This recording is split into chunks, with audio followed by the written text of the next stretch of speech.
Namaste and welcome to Yoga Endless. In today's video, let's try to understand why do we start feeling back pain, the lower back pain, when we're trying to do back bends. Well, one of the biggest reasons is lack of strength in the body. Well, that's the first thing that we all need to address, that we need strength in every corner of our body to be able to use it.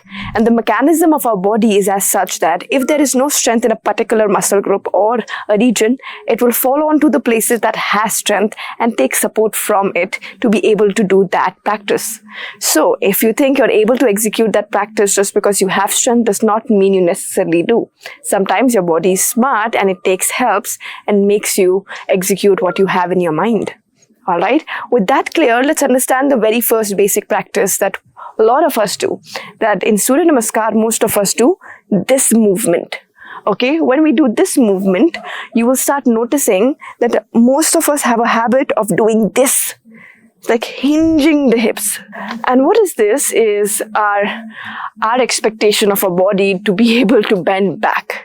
But in this process, we don't realize that the idea of bending the back might actually start putting pressure for a lot of people in their lower back region, it's the lumbar region.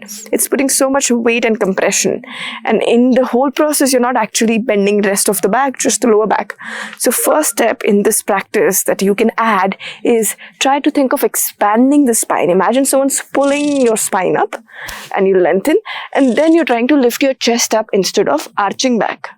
Yes, just a small subtle difference might actually start making you feel a little bit more into the practice. So try to have your hands on your rib cage. As you inhale, lift up the rib cage. And as you exhale, lean your chest upwards and shoulders backwards. And then slowly come back.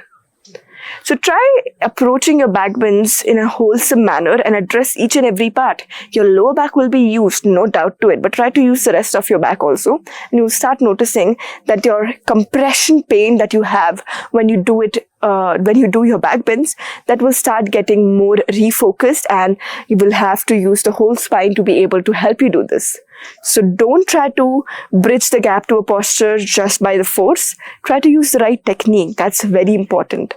Add more conditioning by lying down on your stomach on the prone position. Add more conditioning with the core engagement, that your back is feeling much more supported. And that's exactly what you need right now. Thank you so much for listening to me. I hope you find this video helpful, and I will see you in the next one.